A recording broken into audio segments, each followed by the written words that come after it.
Hello guys, share ko lang itong bago kong nabili na Action 5 Pro. Although hindi naman siya brand new kasi 2025 yung nirelease siya dito sa atin sa Pilipinas. So, Osmo Action DJI Action 5 Pro. So, nabili ko siya na second hand lang. Pero mukhang okay pa naman siya. So, naka-tempered glass na rin siya. So, okay pa ba itong Action 5 Pro for 2026? Kasi meron ng bagong lumabas na Action 6. Ay, makinis pa yung ano niya. Pero maganda kasi yung kay Action 5 Pro. Maganda yung ano niya. Yung kanyang casing. Ayan, rugged siyang tingnan. Maligas-gas siya. Hindi tulad ng sa GoPro na makinis yung pinaka ano niya. Pinaka katawan. So, ang kasama nung nabili ko is one battery. Dito yung battery niya. Ito pala, dito. One battery, tapos tatanggalin kasi medyo mahirap tanggalin tong case niya. So, meron na siyang storage na 47 gig internal. Pero pwede nyo siya pang lagyan ng ng another extra SD card. Bali, ang nakalagay sa akin dito is 128 gig na SanDisk Extreme Pro. So, medyo magandang klase na yun, kaya pwede na rin siya. So, itong mismong lens to natatanggal siya. Pihitin nyo lang counterclockwise. Kung sakaling magasgas tong inyong lens, pwede nyo siyang palitan ng panibago. Meron na siyang screen din sa harapan, tapos screen sa likod, tapos ito yung kanyang tanggalan ng battery. Ayan. Battery daw, tsaka memory card yan nasa loob. Tapos ito yung charging port. So ito maganda sa kay DJI kasi yung tigas nung ano nila. Ayan. Secure na secure. So ito yung kanyang charging port. Type C. Tapos ito yung kanyang may rubber dito for protection sa waterproofing.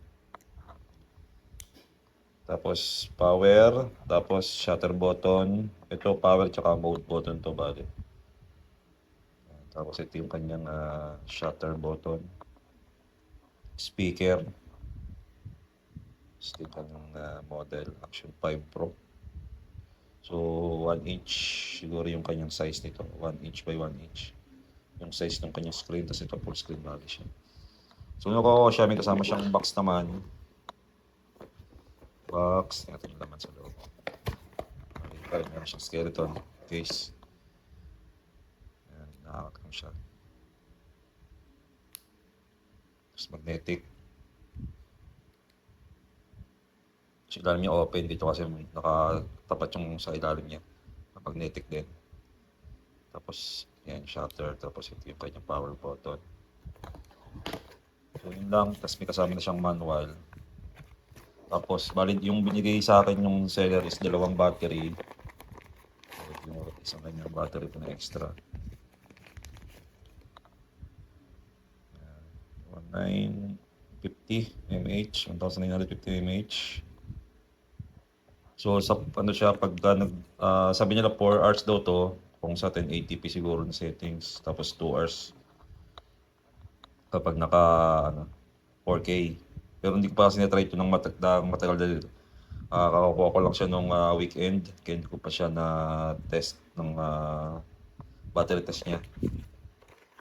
So ito lang yung kanyang kasama. Hindi na sinama ng seller yung yung charger. So balis naman po lang sa camera ko na Sony camera. So ito yung aking Ulanzi na tripod. So meron siyang power bank na rin siya. Type C. Tapos may 4 LED. Ilan na yung kanyang battery level. Type C charging. Tapos ito yung kanyang output bale. USB-A. So ito yung kanyang clip. Magnetic kasi siya. So pinitin nyo lang ng dalawa para matanggal siya, ma-release. Ayan. Sobrang kapit niya yan. Naman. Pero pag ilalagay nyo siya, make sure lang na ano siya, ayan, kapit na yung lock niya. So, press nyo lang itong dalawang button dito magkabilaan, paalisin nyo. Ayan. Ayan, sobrang kapit. Tapos pwede nyo siyang gamitin kung gusto nyo vertical video. So, lagay nyo lang siya sa case, skeleton case, para ayan. Ganyan na yung magiging itsura niya. Ayan. Vertical video na yan, pang reels, pang shorts, tsaka pang TikTok.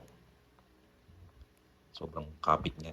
Kasi nga nakalock siya dito. Meron siyang mechanical lock dito na hindi basta-basta mahuhugot. Napagtanggal niya. So, na itong DJI, itong case natin. Pero may nabibiling ganito yata. Kay Telesing yata. May nabibiling ganito na ibang brand. Pero sunod na hanapin ko yung waterproof case. Pero itong camera waterproof naman na ito. Pwede naman siyang gamitin underwater. Pero syempre, mahirap na, di ba? Mura-mura lang naman ng waterproof case kaysa sugal mo yung camera mo sa tubig. Lalo na pag sa salt water, medyo mahirap magsugal ng So, tingnan natin yung kanyang laman sa loob, yung settings. So, isang pindot lang siya, mabilis. Ayan, bukas ka agad siya. Tapos, yung kanyang ayan, yung mode. May photo, video, photo pa. Yung recording kanina, na-try ko na. So, slide nyo lang siya pabalik. Ayan, tapos to yung mode. So, siyempre video tayo. May super night mode. Super night para sa gabi yan. Pang night mode yan. Tapos yung tracking. Super tracking. So, ayan. Pag nakatayo ka dito, hahanapin nyo yung natin yung pahaba na yan, yung pahaba. Ayan, hahanapin nyo yan. Tapos, slow motion, syempre. Sa video tayo, bale. Ayan. So, ako nag-shoot ako lagi ng 1080p. Tapos, kung sa 1080p ka, 4 hours yung aabotin ng storage mo. Ito tayo sa settings para makita nyo yung storage. So, ito yung settings niya, yung video settings niya. 1080p, 50 frames per second, 2K, 4K, 4/3. So hanggang 120 yung kanyang FPS. Slow mo yan, super slow mo na rin yan. Pero kasi 1080p lang ako. Pero pag natatry ko din magkumuha ng ng 4K. So 4 hours and 43 minutes ang 128 gig. Tapos pindutin mo tong battery, lalabas yan. Ayan. Yung battery level niya, lalabas naman siya. Pindutin nyo lang tong battery icon. Tapos, yung sa settings niyan, swipe down lang. Ayan, yung quick switch between modes. So, kayo na bahala yan kung ano gusto nyo yung settings yan. Tapos, profile. Ayan, pwede kayong gumawa ng profile nyo sa settings ng camera. Ayan, front screen display. Ayan. Tapos, full front screen off natin. Tapos, ito yung kanyang storage na sinasabi ko kanina. So, ito yung storage ng aking SD card. Itong 128 gig. Tapos, ito yung internal niya. 47 gig. So, yung 47 gig, wala pa siyang laman. Kasi normal ko ito nung nakuha ko. Tapos, storage, kung ipo-format mo siya, yan. Format internal storage, tsaka format SD card. So, yan, dalawa na yung niya, storage niya. Kahit wala kayong SD card, magagamit nyo pa rin siya dahil doon sa kanyang internal storage na 47 gig. So, settings tayo ulit. Tapos yung brightness. So, 70, 80%. Ayan, depende kung ano gusto nyo. Pero ako 75, 70 lang muna. 72. Ayan. Tapos yung auto-rotate. Ayan. Orientation lock. Tapos sa settings, ito, dito na yung settings na lahat niya. So, dito na yung wireless mic. So maganda lang dito, pwede nyo nang gamitan 'to ng, DJI mic 2 or DJI mic. Direct nyo lang magagamit siya. Ayan. Click nyo lang yung TX1 tapos i-pairing mode nyo lang yung DJI mic nyo.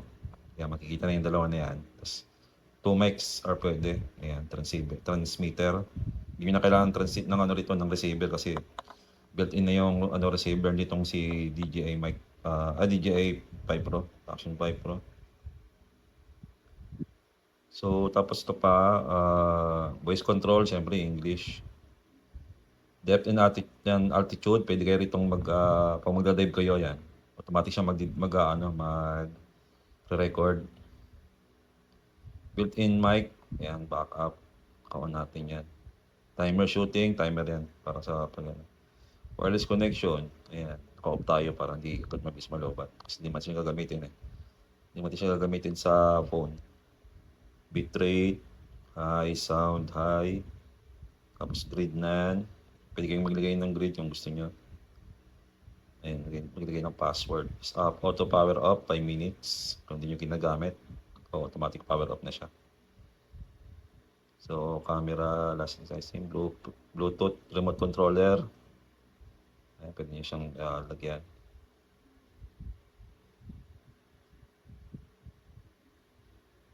Depende ko pa sa nakakalikot yung Bluetooth na yan. Kaya, hindi natin alam kung ano yung tsura niya.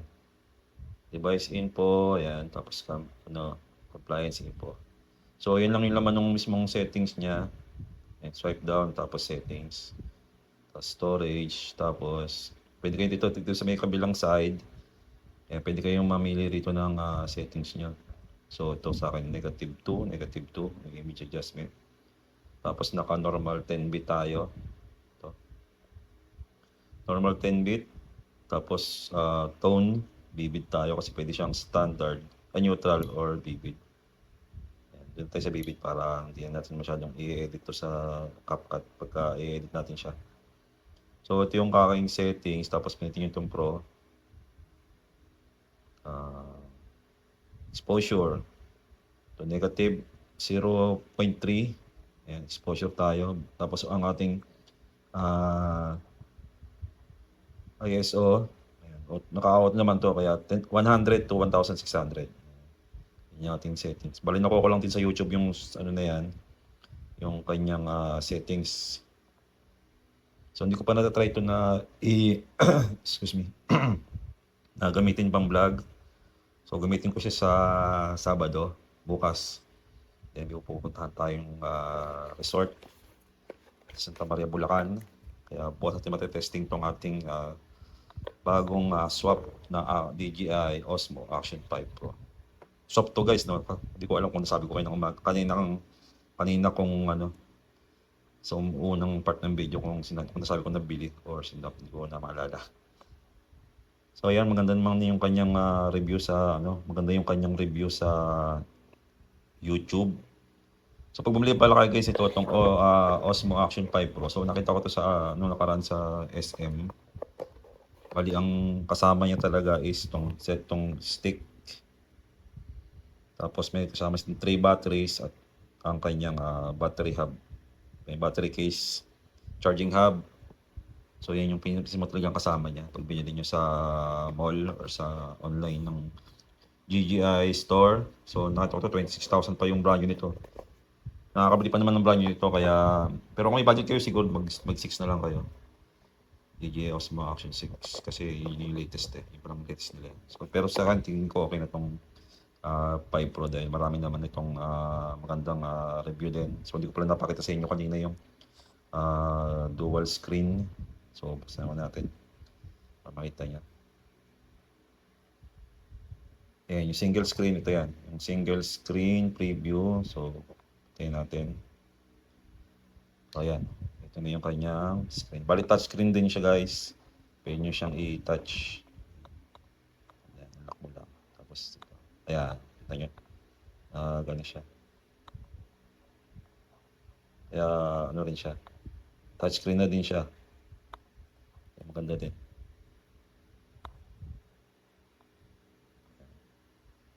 Pero okay, no-off ko to. Total, pinagbibigyan mo na madalang naman ako nagsasalita sa camera. So, off naman natin para hindi ka mabilis malobat. Siyempre, pag naka-on yung screen sa harapan, ayan, naka-off na siya. Ayan. So, para makita nyo yung ibang settings, kung gusto nyo pang malaman yung ibang settings ng DJI Action 5 Pro, check nyo na lang siguro sa YouTube kasi marami din namang nagre-review nito since last year pa ito nilabas, kaya marami nang naglabas ng video nito. So, tingin ko worth pa rin naman yung DJI Action 5 Pro sa tong 2026. Kasi di ko alam kung ano difference niya sa Action 6 na bagong labas itong 2026 na edition. So yun guys, maraming salamat. Tingin ko okay na tong ating DJI Action 5 Pro para sa ating pagbablog. Bye-bye!